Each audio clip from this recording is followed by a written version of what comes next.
Hey guys, how are you all? Welcome to Let's Start Story on What If Naruto Went Magical Academy and Had Harem with Hanabi. So do 4 blue hearts. Comment. Be sure to subscribe to our channel and like this video, and please share with your friends and watch till end. Also check out Patreon, for I have upload Naruto x Hinata uncensored spicy version, link in description. With a small smile on his face, Hiruzen Sarutobi, the Sandaime Hokage of Konoha, looked at the small, 4-year-old ball of energy by name of Naruto. Well, for today. And the blonde child was really excited about his present. What is it, old man? What is it? Sarutobi chuckled and moved to the side, letting the blonde see his present. So what is it? Confusion replaced the previous excitement. A mirror, Naruto. It's a mirror. And it was almost 10 feet tall and 5 feet wide, with intricate gold tracings on its frame. At the very top there was a small circular space. Who gives a kid a mirror? The 4-year-old asked. Never mind that now. Sarutobi chuckled sheepishly. I had to get rid of it somehow. It was taking up space at the closet. He was referring, of course, to the room where all the previous leaders of the village dumped everything they didn't understand. Just enjoy it. Alright, fine, but it's gonna get broken. Naruto muttered lowly. Yes, you'd think so, wouldn't you? The Hokage took out a kunai from under his robes and smashed the blunt end of it against the glass. There was a dull thud, but the mirror didn't even waver. But I don't think you'll need to worry about that. The child slowly nodded, his eyes wide. Now I have to get going. Happy birthday, Naruto. The Hokage patted the boy on the head and left. The December of the year after. 2 months after Naruto's 5th birthday, found the still young child outside, looking over the shiny, colorful stalls of the traveling merchants that came to the village every year. He especially liked these visits because that was the only time the villagers didn't dare to do anything to him, for fear of driving the merchants away. So there he was, laughing and enjoying himself like a normal child would. Looking at all the weapons, jewels and other sparkly objects, when he bumped into one of the villagers. Watch it, brat. The man growled at him, shifting his left arm uncomfortably inside his coat. But didn't do anything else. Hey, mister, what's wrong with your hand? Nothing, brat, go away. The man growled, looking behind him. Hey, stop that thief. A plump merchant in colorful garb was running towards them. The man's look turned to panic for a moment and he took off, fleeing from the merchant.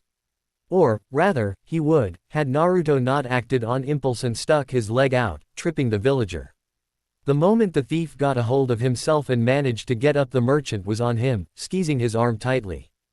Got you. Think you can steal from me, huh? Nice job, kid, thanks a lot. I won't forget this, you little brat. The villager squeezed out through his teeth.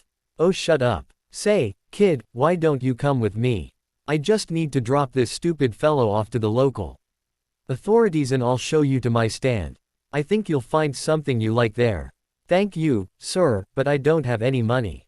Naruto smiled a little at the kind man. Don't worry about it. As thanks for helping me, I'll give you 1 item for free. Naruto's smile widened and he ran after the big man. The pair dropped off the villager to a random anbu along the way, and it wasn't long before they got to the stall the merchant was so proud of.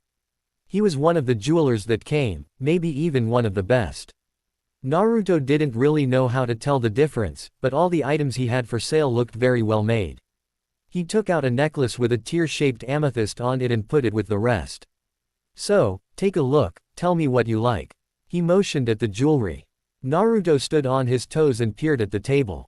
He scanned over several very beautiful rings made from everything from diamonds to opals, pretty necklaces and pendants, but nothing drew his attention. At least, until he got to the very last item in stock.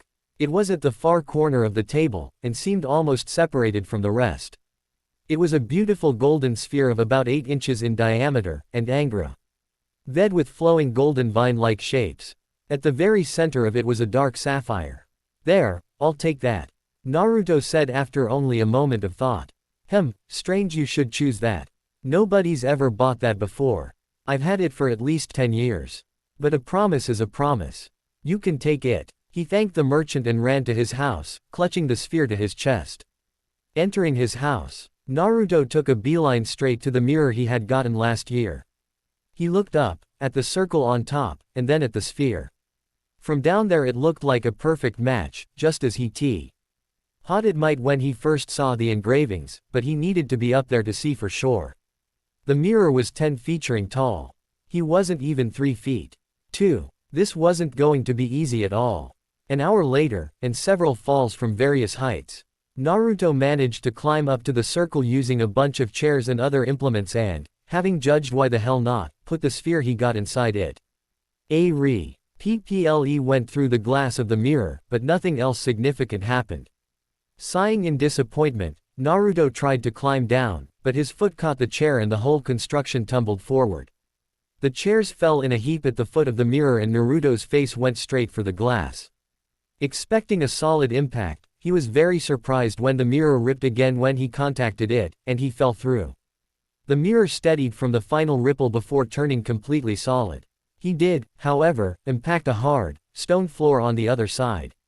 Quite hard, in fact. Naruto was dazed for a moment, but managed to collect himself and get up from the floor. The room he was in was circular, large and well lit. There were candles burning on the 2 windows that were on opposite sides of the room. Every other wall was lined with bookshelves, filled with books, scrolls, boxes and many other things. In front of him was a desk with another candelabrum and a very big book. Behind that was a staircase leading down. Behind him was a replica of the mirror he had at his house. Only this one had an emerald at the top. Naruto tapped the mirror's glass. It was completely solid. So, having nothing else to do, he moved to the desk and looked at the book. It was easily as big as he was, and just as thick. He opened it on the first page, with some trouble. Encantus. What's an encantus? Naruto muttered to himself. I'm guessing the book, right? He said to no one. The Encantus of Galadriel the Wise, last Archmage of the Academia Arcana. Mage. You've got to be kidding me. No answer. This is a book of magic. Oh, I'm so glad I can read right now. A week later, back at the village, Sarutobi had finally managed to find time to visit the small blonde. He was very surprised, however, to find chairs strewn all around the big mirror he had given him, but the boy himself nowhere in sight. Acting fast, he organized a search with his best Anbu trackers, but, even after a week of searching the village and surrounding areas, they found no sign of him. And so, with a heavy heart, he had informed the council of the boy's disappearance. They caused an uproar, demanding he be returned or branded a missing nin. But they could do nothing. Unfortunately for them, this was not the last they would hear of the blonde. Not in the least. Master, wake up. It was a beautiful day, in the middle of August. 7 years after Naruto fell through the mirror. A small gray creature flew through the open window and landed on the desk, in front of a sleeping Naruto. Master! It yelled in his ear. Gah! Naruto woke up with a start.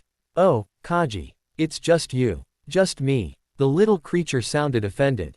Naruto chuckled at it and straightened up in his chair, stretching his arms a little. So, what is it? He looked at the little imp he had conjured all those years ago. He was a very loyal follower, although not the brightest.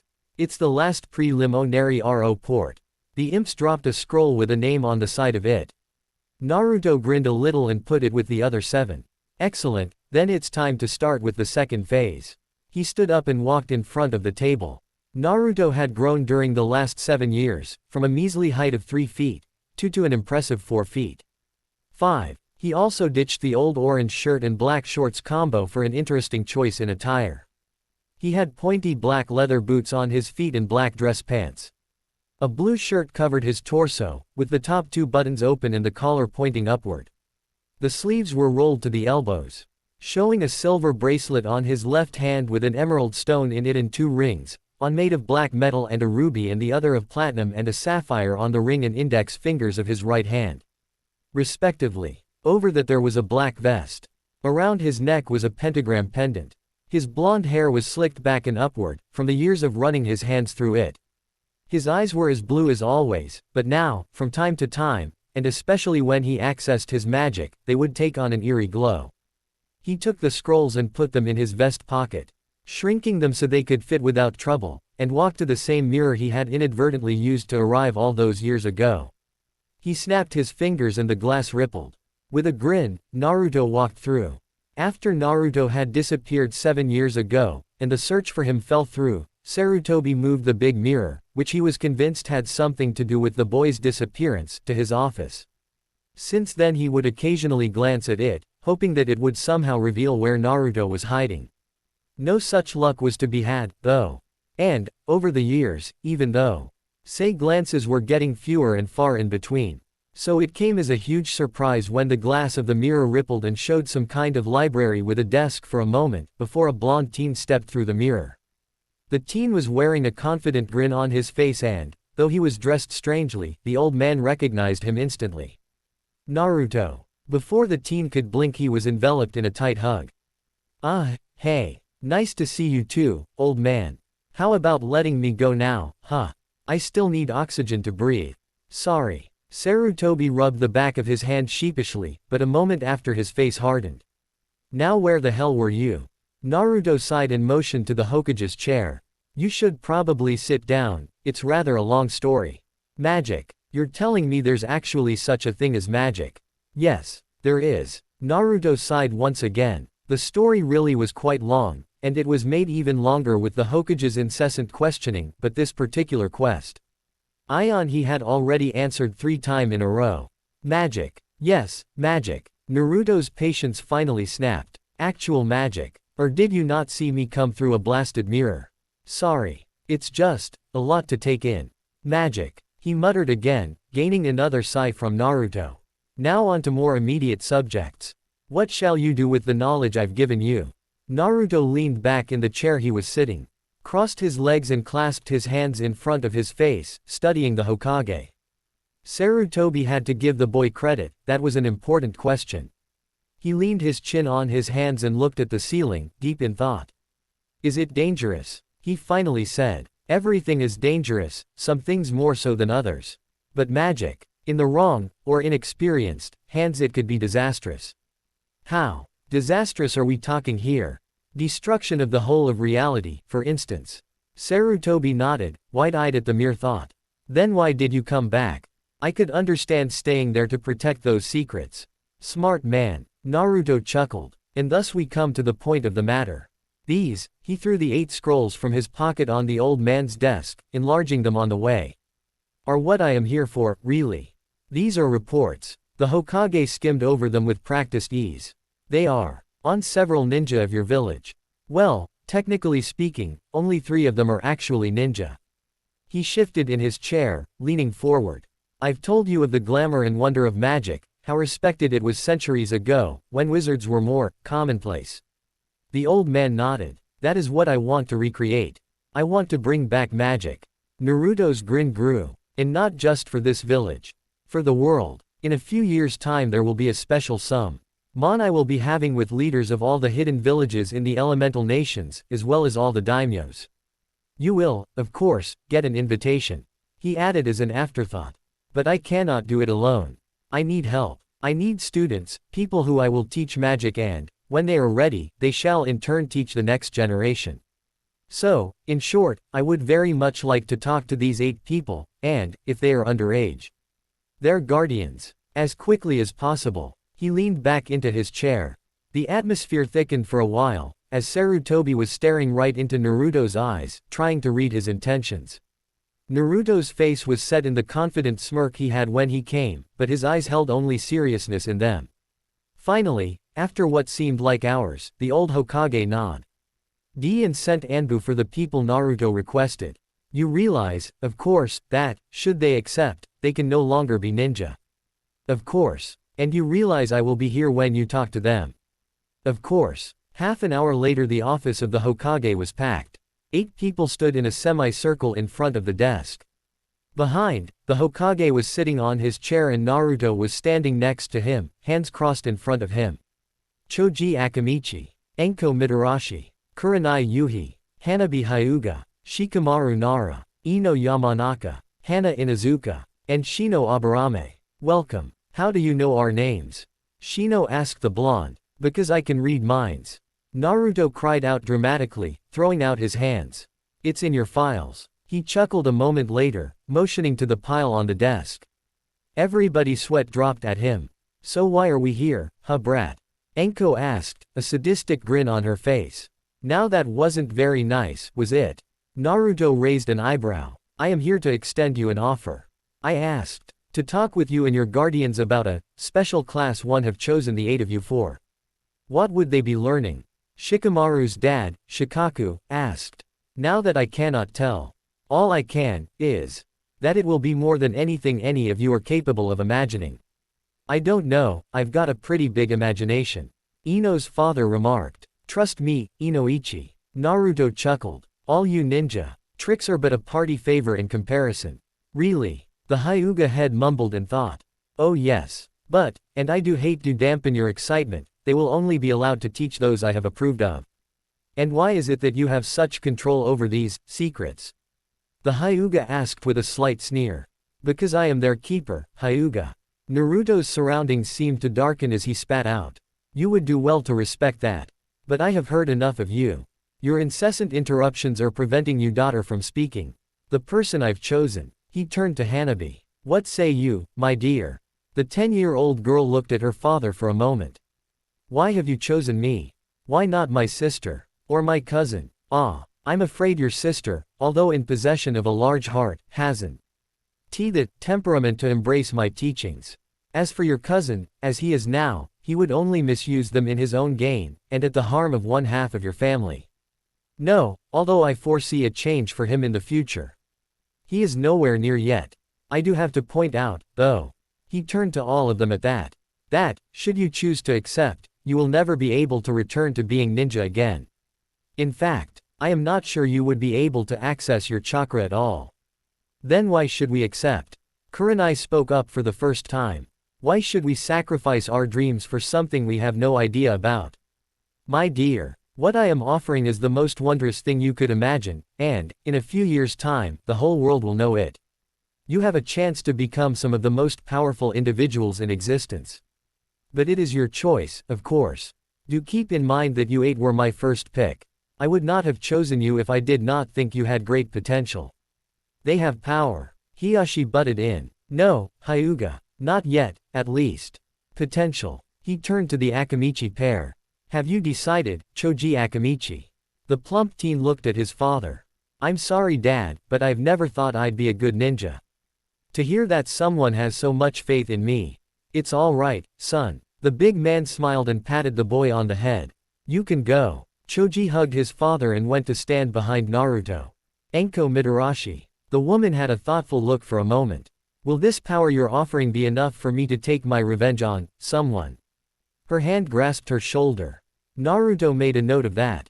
Yes, but I must warn you, revenge is a hard path to take. If you do not temper it, it could lead you astray. She nodded and went beside Choji. Kurenai Yuhi. The woman looked at her friend and, without a word, stood next to her, grasping her hand gently. You'd better not try something. Not to worry. Naruto chuckled. Hanabi Hyuga. She will not be, Hiyashi started, but was interrupted by his daughter. I can speak for myself, father. And if I go, then Hinata can become clan head, and fix our family. Give her my love, father. She went to the others. Shikamaru Nara. Troublesome. Sorry, Pop, but I have to go with my best friend. Yeah, your mother is going to kill me. The older Nara muttered. Troublesome. Ino Yamanaka. Are you sure I can't tell anyone? She pouted at him. Quite sure. For the foreseeable future, at least. He chuckled at her. But there's this boy here, and... Ah, yes, Sasuke, was it? She nodded. I am afraid, my dear, he is quite unworthy of attention from such a rare flower. She blushed a little at his words, but fixed him with a glare. Look here, Buster, Sasuke is, he cut her off with a wave. If you are so set on him, why not take my offer and show off to him when you are done with training? Naruto sighed. Fine, but you better deliver on your promise. Princess, her father started. Sorry, Daddy. She kissed his cheek and ran to the others. But I gotta go. Hana Inuzuka, the feral woman, who was completely silent during the conversation, looked at him. Are there dogs allowed? Indeed. Naruto chuckled. They will, of course. Be your responsibility, but I do not forbid pets or companions. In fact, it is customary for a He trailed off, stopping himself mid-sentence. Ah, almost spoiled the surprise. He chided himself with a small smile. And, finally, Shino Aburame. The bespectacled boy looked at his father, who only gave a small nod. Shino quietly stood with the rest. Excellent. That's everybody, then. I shall take the liberty of informing your mother. He nodded to Hana, who gave him a grateful smile. Old man, I shall leave the mirror as a way for you to communicate with me. When I am available, the gem at the top will glow, and you only need approach the mirror and speak into it. It will be as if we are in the same room. Thanks, Naruto. The Hokage smiled at him. Don't be a stranger, huh? Of course not. But now you must excuse me, I have to show my students the academy. He snapped his fingers and a purple circle appeared beneath the group, filled with runes and symbols. A moment later, in front of gawking parents and a very interested Hokage, they vanished. A purple ring appeared on the ground and the group materialized in a hall. It was huge, with winding staircases on all walls. The side walls both had 3 leading up and 2 leading down. The back wall had only 2, also leading up, but there were 3 large doors there as well. The front wall had 2 archways showing a beautiful garden, surrounding another suitcase leading up. The ceiling was very big, there were large candlesticks framing each of the staircases, but the only this on the floor were 9 circles. Each in front of one staircase. What the heck? Ino shrieked, making everybody wince. Damn it, troublesome woman, you'll make us all deaf. Sorry. But seriously, what the heck was that? Magic, my dear. Naruto grinned, standing in one of the circles, the one with a single staircase behind it. That is what I will be teaching you. Welcome to the Academia Arcana. Avenue the Mabo as all the candles in the room burst into life, illuminating the hall. Magic. Real magic. Hana looked perplexed, a look shared by the other 2 older women. The teens and Hanabi had a look of amazement instead. Well, Shino probably had one. It was really hard to tell. Yes, real magic. We did just teleport here after all. Naruto chuckled. You all have accepted the honor, and the privilege, to become wizards, mages, sorcerers, however you want to call it, of the new generation. For millennia the magics of the world slumbered, but I have awakened them, and chose you 8 to pass the secrets onto. And one day, when you're ready, you will take students of your own. Magic will live again. Everybody clapped at his speech. Now that that's over with, the first matter we must address is one of schools. Schools. Aren't we in one? Shikamaru raised an eyebrow. No, we are in the academia. These are the schools. He motioned to the 9 circles. Well, school symbols, but still. Now, I will go in circle. From my left to right, and when I describe the school and call your name, you will stand in the circle. He snapped his fingers and the circle he was sitting in started glowing. Oh, just a simple cantrip. You will be able to do so much more when I am through with you. He chuckled at their looks. First have the generalist. It's not a school, really, but an absence of one. What that means? He elaborated at their perplexed looks. Is that no spells are unavailable for a generalist? You see, each of the other schools has an opposing, prohibited one, from which you are simply unable to learn spells. I have sent servants to observe you and catalog you movements, reactions, and so forth. He ignored the look he got from Kurenai. And I have chosen you each. A school that I feel will be perfect for you. Abjuration. He snapped his fingers again, and the circle on his left lit up. Is the school focusing on shielding the caster from magical or physical attack? Shino Aburame. He motioned to the circle. The bespectacled teen took his place with a nod. You have chosen wisely, sensei. Commendable, but ultimately wrong. My official title is Archmage of Academia Arcana. The leader of the place, seeing as how I am the first to get the academia running. While we are studying and practicing, I shall be your master and you my apprentices. Otherwise, I'll only insist on my title in serious situations or if foreign dignitaries are present. Otherwise, you are free to just call me Naruto. I am still quite young. He snapped his fingers again. Conjuration. The school focuses on bringing creatures to the caster, usually in the form of summoned allies. Hana Inuzuka. She grinned and stepped into the circle. Divination. Another snap. The school allows her student to look forward into time and anticipate what will happen next.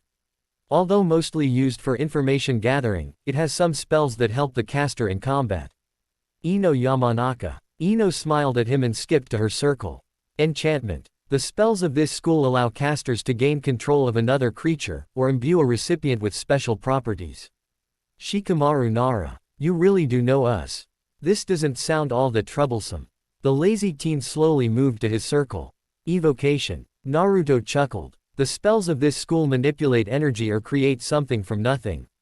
Most of the best offensive spells can be found within this school of magic.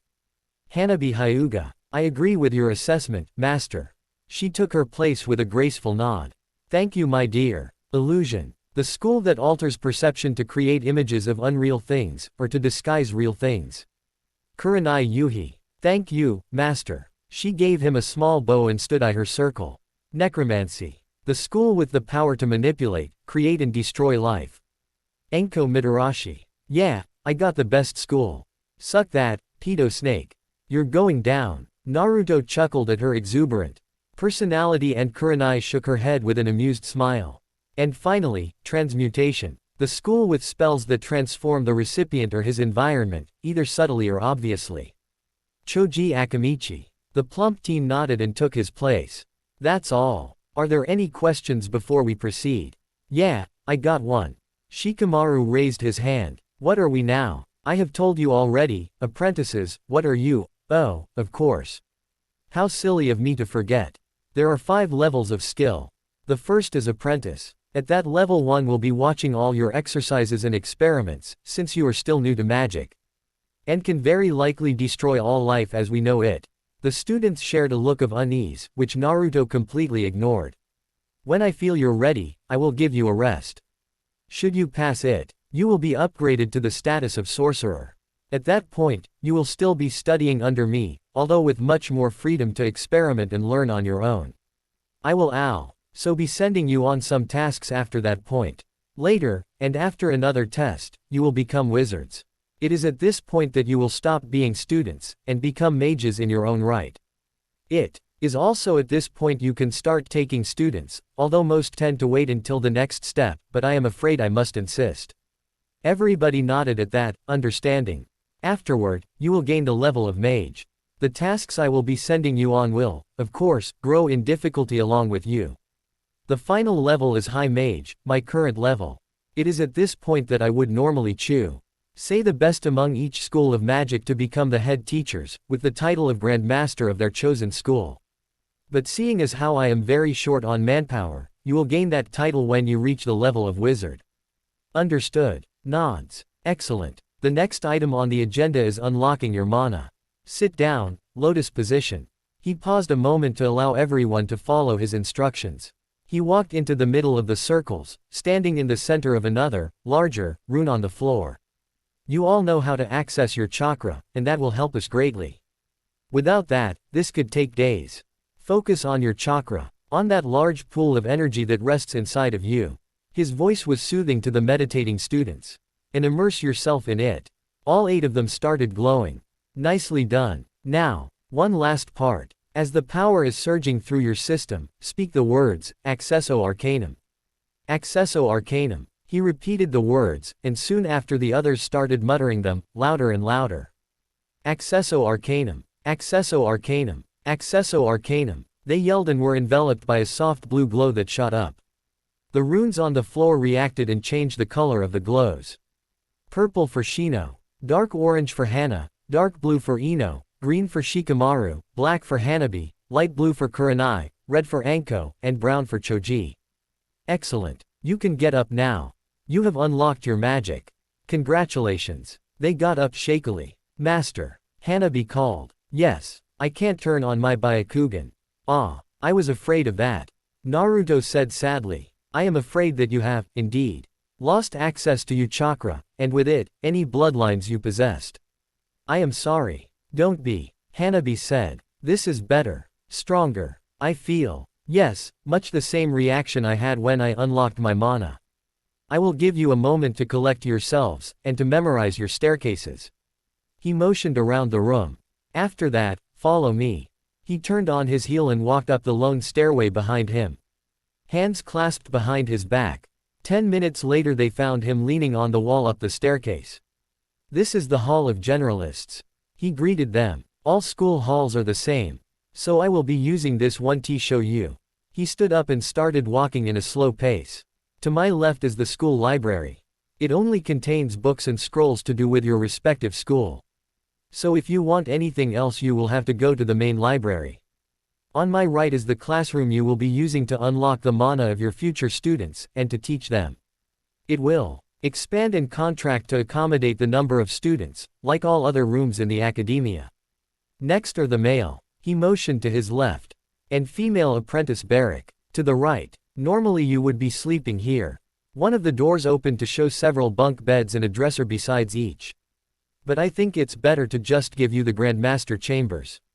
They gave off a grateful sigh, making him chuckle. Next are the sorcerer barracks. The door opened again, showing single beds, more luxurious than the apprentice barracks. They were also separated by walls into something resembling cubicles. Each one had drawers and a closet. He continued walking and took a right into a narrower hallway. The left side of it had 5 doors, and the right 3. And now we come to single rooms. The wizard quarters on the left, and mage quarters on the right. Same on the female side of the hallway. The wizard rooms had beds, dressers, closets and desks for work, along with a small bookcase. The mage quarters had a similar thing, only more luxurious. He continued walking, passing the stairway that was at the end of the hallway and motioning to 2 doors on either side of a third. High mage quarters. Desk, bed, dresser, wardrobe and a full-length mirror. The door in the middle leads to a supplies closet. You will have to clean after yourselves until you learn how to summon the help. He chuckled, leading them up the solitary stairway. This room was better than all others. A very large, 4-poster beds, some portraits, antique dressers, wardrobe and desk, along with a lot of bookcases. And a comfortable-looking recliner and couch in front of a fireplace. Each room has a corresponding bathroom, of course. Back to the hall we go. Couldn't you have just teleported us here? Shikamaru asked when they climbed down. Of course I could have. But you need the exercise, believe me. He chuckled. Just a few more stops left. The archways behind me lead to the gardens. You are free to explore them whenever you want, provided we are not studying. And you can work in them, if you so desire. He grinned at Ino's grateful smile. The first pair of stairways leading down lead to the mess hall. Food will be waiting for you there when you get up, during lunchtime, and dinner. Anything in between you will have to handle yourselves. He grabbed the hem of Choji's shirt. Now, not yet. You can go there tomorrow for breakfast, it's getting late and I've still to finish. The next pair of staircases led to the main library. All the knowledge you will ever require is stored there. The 3 large doors at the end lead to the main entrance, but you can see that some other day. He smiled at them and walked into the center of the big rune on the floor. What's that? Kurenai asked. A teleportation rune, leading to my chambers. Aren't you going to show it to us, too? Hanabi gave him a sad look, earning her another chuckle. My, you are amusing.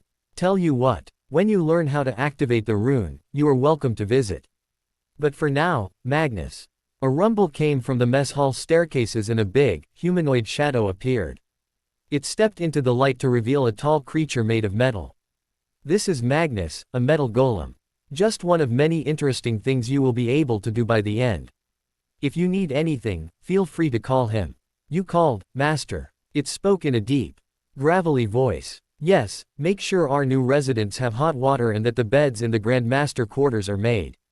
The golem bowed and took off. Don't worry, he won't take too long. Go, sleep. I will expect you at 8 a.m. sharp, standing in your places. He motioned to the symbols on the ground. And I will not tolerate tardiness. He shot a look at Shikamaru. So, good night, and once again, welcome to your future. He snapped his fingers and, in a flash of white light, he was gone. So what are they? Hana asked. The group was seated in one of the classrooms within the academia. Naruto decided on alternating the halls each day. And that day it was conjuration. A familiar is, well, basically any creature that has been summoned and bound to service by a sorcerer or wizard. After which it becomes a magical beast and gains new power. They are magically linked to their master, and have special abilities. Today, you are going to learn how to make one. Which one do you have, master? Hanabi asked him. Naruto grinned and, in a flash of white light, a raven appeared on his shoulder, although it wasn't a normal, everyday bird. It was slightly larger than a normal one, and ash white. And its wings had a wispy air on them. My dear apprentices, allow me to introduce you to Arcturus, my familiar. The bird caught and flapped his wings, pecking Naruto's hair gently in greeting. Why is he white? Naruto and the bird exchanged a look. It was due to a failed spell I tried before I was ready. His feathers lost all color, but he did gain a higher intelligence level than normal familiars. And there's also, the bird took off and started flying, aiming right at Choji. The red-haired teen shifted uncomfortably, looking at the bird that had no intention of stopping.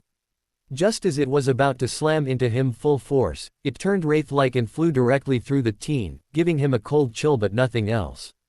We have come to call that ghosting. We consider it a fair trade. The raven flew back to Naruto's shoulder, cawing in agreement. But now let's continue the lesson. Acquiring a familiar. The prospective master must locate the kind of creature desired. That can be done from simply visiting a shop at the nearest village, to going out spelunking trying to find the perfect animal. After acquisition, the master must arrange to keep the familiar nearby for the day-long ritual that binds the two together. Wise masters choose familiars that are friendly enough not to wander off, but sometimes the creatures have to be caged.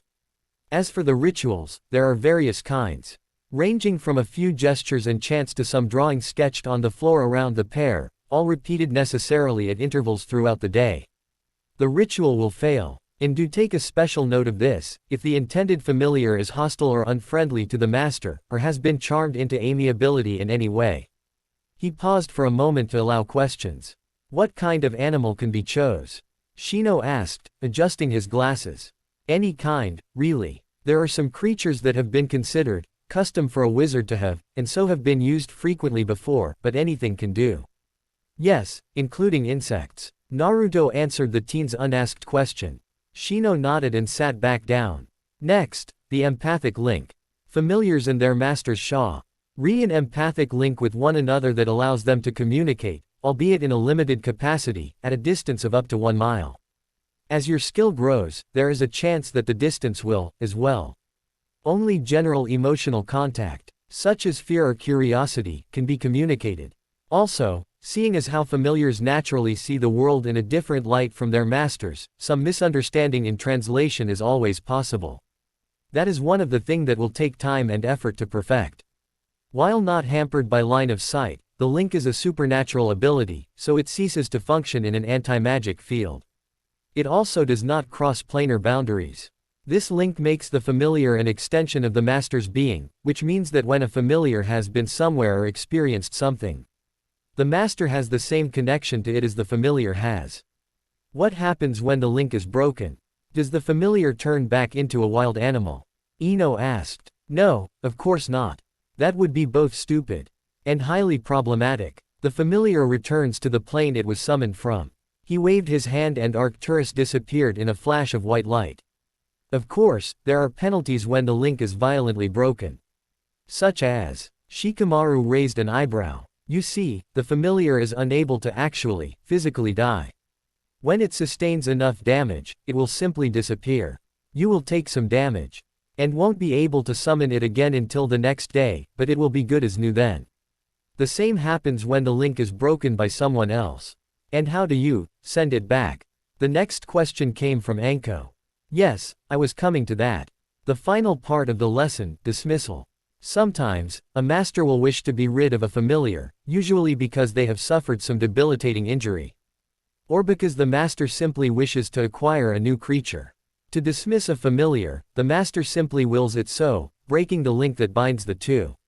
Immediately on being dismissed, the familiar loses all abilities and becomes a normal creature of its kind, returning to life as such while suffering no ill effects, with the exception that it will likely be unable to remember most of what it experienced as a familiar. But I don't recommend you do this. Why not? Kurenai asked. Although it has no ill effect on either the caster or creature, the act of breaking the bond is, well, it's difficult to explain, but I will try. The familiar is supposed to be your friend, ally and companion. You are supposed to build a bond of trust and acceptance even before the bonding. In the past, only the evil wizards and arrogant morons would change familiars when not completely necessary. Okay, he finished weakly. His students nodded and his mood brightened. Excellent, now, if you would. They followed him out the classroom and down the stairs, to the main hall, in front of the teleportation rune circle that lead to his chambers. He snapped his fingers and the circle changed in a flash of light. There, that will lead you to the Hokage's office. I have already spoken to him, so he is apprised of the situation. I have your very first task. Their faces changed to Liu K's that were half excited and half anxious. Oh, do not worry, I wouldn't send you on this little trip alone if I thought it was dangerous in the least. You will go out into the world and choose a creature to be your familiar. There is no time limit on this, so take care to choose the perfect animal. Good luck. He motioned to the circle. The 8 students filed out quickly, leaving only Hana with him. Can we take more than one animal? Like say, 3. He chuckled at her nod. Yes. Granted, it is highly difficult, but a scroll will be awaiting you in your room. Just note that thrice the familiars mean thrice the benefit, but also thrice the danger. If, say, they are to die, you will take significantly more damage than the rest of your fellow students. She nodded. Also, the creatures must be of the same species. And it will be best if they had the same blood. She thanked him and left. A white light flashed and Arcturus reappeared on his shoulder. Think they'll be fine. The bird cawed. Yes, I know I worry too much. But, another caw. Yes, I suppose you're right, the enchantments will inform me should something happen. But just in case, the bird spread its wings and goes. Ted threw the wall and away from the academia. End of part 1 of lesson 1.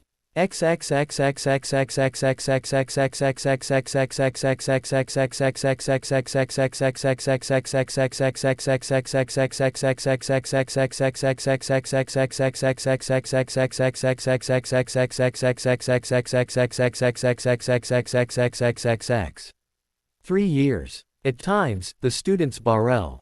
Why noticed the time pass them by as they learned amazing things from Naruto. And sometimes they couldn't wait for the training to be over so they could get away from the unforgiving taskmaster. Naruto was a wonderful teacher. Patient and calm, but he expected much in return. Discipline, commitment, and above all discipline. After a few mistakes, and a few harsh punishments, they quickly learned to listen to everything he said. Of course, he didn't tell them everything. Flashback 2 weeks after arrival. Ino hummed happily as she descended from the Hall of Divination stairway and headed for the 2 alcoves on the far side of the main hall.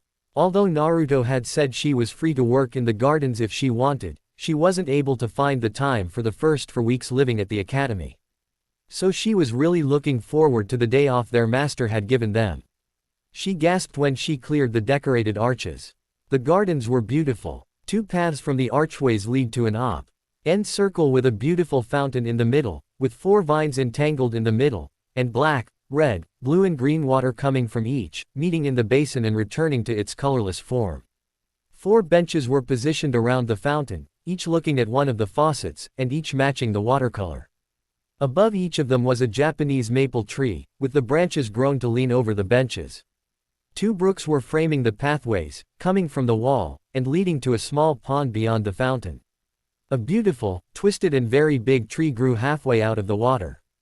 Surrounding the open circle was roughly an acre of land covered with all kinds of plants and flowers.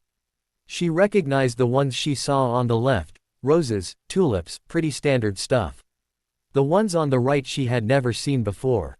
She guessed that they were magical plants. And finally, beyond the pool there was a mile of open space. And then nothing. Gah.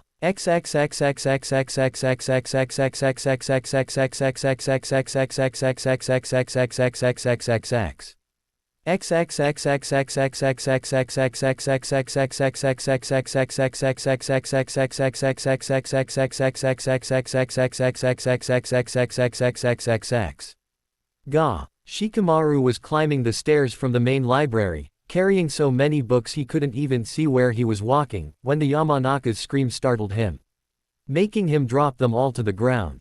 Grumbling about troublesome women, he decided to leave the books there for the moment and see what all the fuss was about. XXXXXXXXXXXX.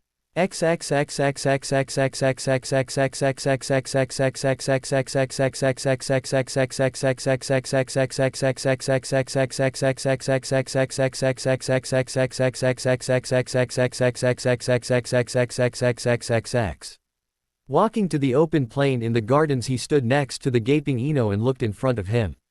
He raised an eyebrow at the sight. Huh, that's new.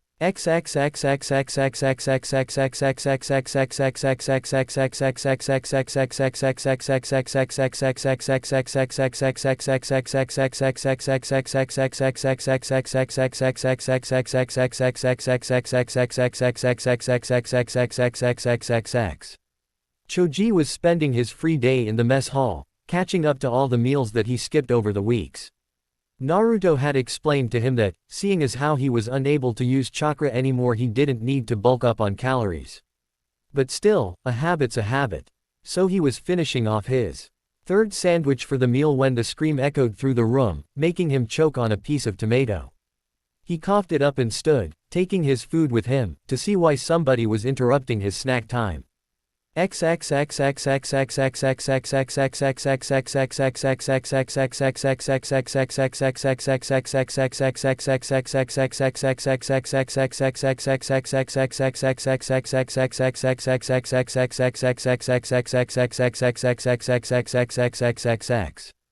He arrived just as Shikamaru made his clever observation. He stopped on Ino's other side and took a bite from the sandwich, munching it slowly. He swallowed the food with a loud and dramatic gulp. Strange. Something's missing, he noted before taking another bite.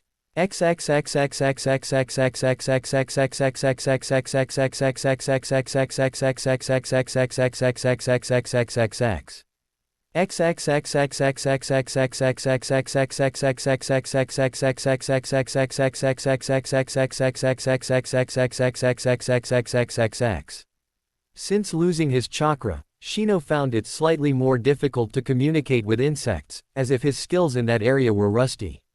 Still, he welcomed the challenge. He was sad, though, that losing his chakra meant losing the hive he had grown up with, but, logically speaking, he had to get over it.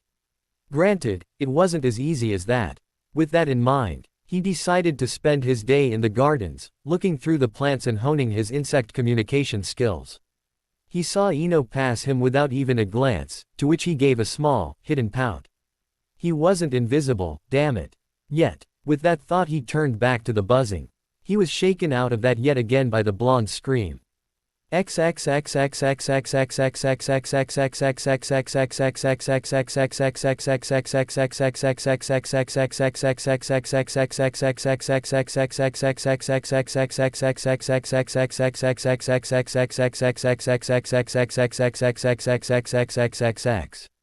He quietly shuffled to the slowly growing group, standing behind Ino and Choji. He peered over their shoulders for a moment. Interesting.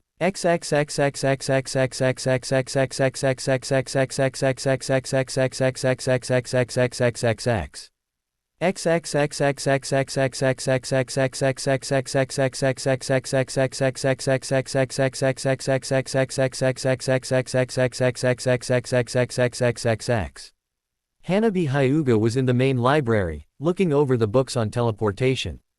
Ever since Naruto had said they could come up to his chambers if they figured out how to activate the circle, she had taken it as a personal challenge, trying her hardest to impress her cute master. She blushed a little before shaking the thought off and climbing higher up the bookcase. Coming to the very top, suddenly, Ino's shriek startled her and she lost her grip, falling down to the floor on her butt. She did her best impersonation of a grumble she had heard our father used and headed up to scold the older girl about screaming like that.